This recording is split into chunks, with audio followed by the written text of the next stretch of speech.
दोस्तों, ऐसे तो समुद्र की अथाह गहराई में हजारों शिप्स डूबे हुए हैं,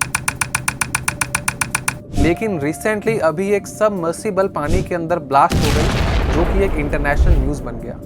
तो इस वीडियो के अंदर हम लोग डिटेल में बात करेंगे कि वो क्या हादसा हुआ, किस कारण से हुआ, कौन लोग थे उसके अंदर और क्यों ये हादसा एक इंटरनेशनल न्यूज बन गया। तो इन सब की शुरुआत के पीछे कहीं ना कहीं कारण है टाइटैनिक। हम सभी जानते हैं कि 1912 में टाइटैनिक नाम का जहाज, जो कि ये क्लेम करता था कि ये कभी डूब ही नहीं सकता, इसका नाम रखा गया था अनसिंकेबल, जो कभी डूब नहीं सकता है।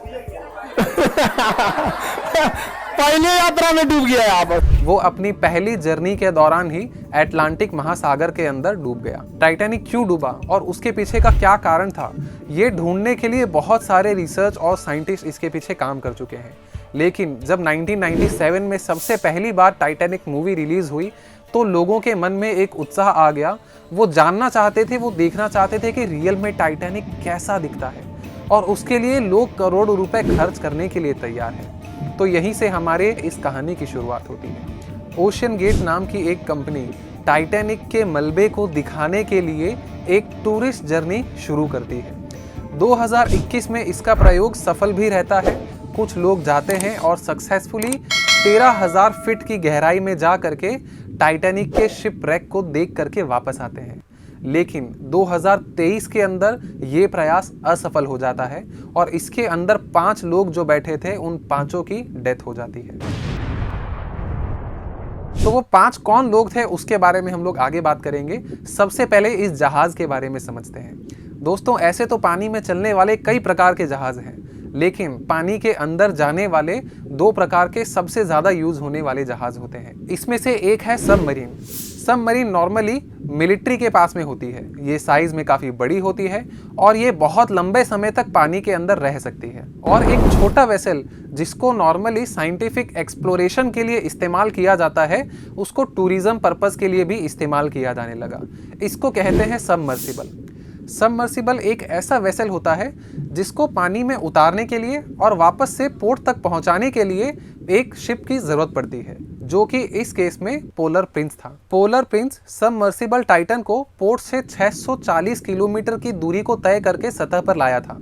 ओशन गेट की वेबसाइट के हिसाब से टाइटन नाम का सबमर्सिबल 17 जून को 5 लोगों को लेकर के समुद्र की गहराई में उतरने वाला था, टाइटैनिक के शिपरेक को देखने के लिए।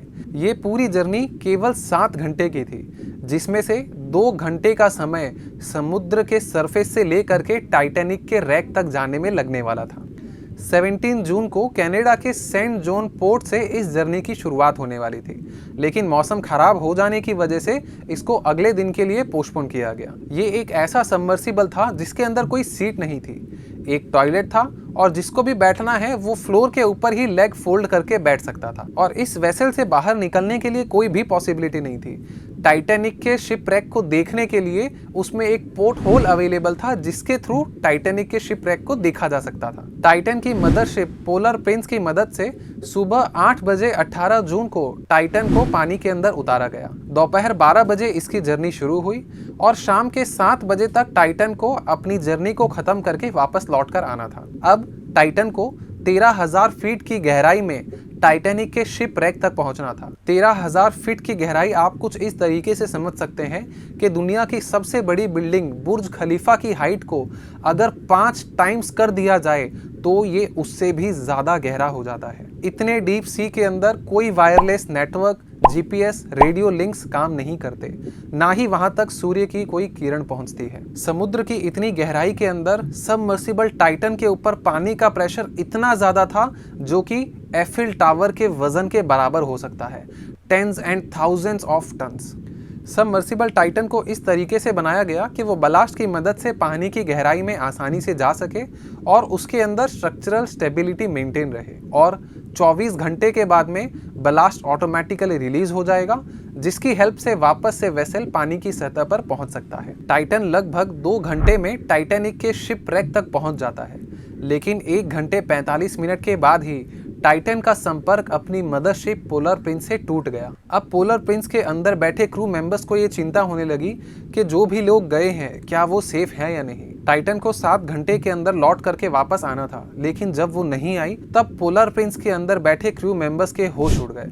अब वो ये सोचने लगे कि अब इसको कैसे ढूंढा जाए, क्या वेसल के अंदर जो भी लोग गए थे वो सेफ हैं या नहीं। इसके अंदर 5 लोगों में से ओशन गेट कंपनी के एक सीईओ स्टॉकटन रश भी थे। अब पोलर प्रिंस ने कैनेडियन और यूएस शिप से हेल्प लेना शुरू किया और रिसर्च ऑपरेशन शुरू किया गया टाइटन को ढूंढने के लिए। रिसर्च को आगे कंटिन्यू करते हुए समुद्र में आसपास की जो भी शिप्स थी उनको भी इन्फॉर्म किया गया कि किसी भी तरह की अगर कोई हलचल नजर आए समुद्र के अंदर तो वो पोलर प्रिंस और यूएस और कैनेडियन शिप्स को इन्फॉर्म करें। सोनार स्कैनिंग की मदद से भी अंडर वाटर खोज की जाने लगी। 21 जून सुबह 6 बजे समुद्र की गहराई से कुछ आवाजें आई। ये आवाज अंडर वाटर रडार की मदद से रिकॉर्ड की गई थी, पर इसको एनालाइज करने पर पता चला कि ये आवाज ओशन गेट की नहीं हो सकती। तो एक बार फिर रिसर्चर्स के हाथ में सिर्फ निराशा ही लगी। जब हर तरीके से ढूंढने पर भी टाइटन का कोई नामो निशान नहीं मिला, तब 22 जून दोपहर के 12 बजे remote control under water search vehicle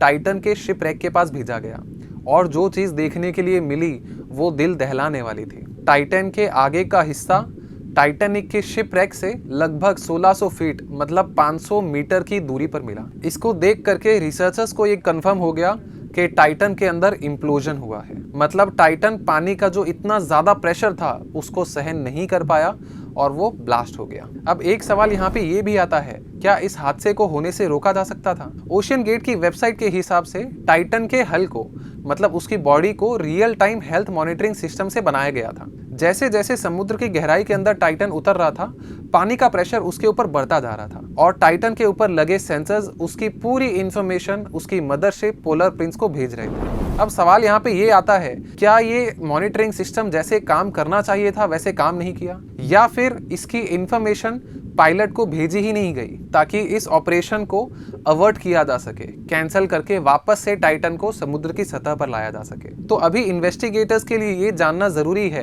कि अगर ये मॉनिटरिंग सिस्टम फेल हुआ तो उसके पीछे का क्या कारण था। अगला सवाल यहाँ पर ये आता है कि क्या टाइटन की प्रॉपर टेस्टिंग नहीं हुई थी।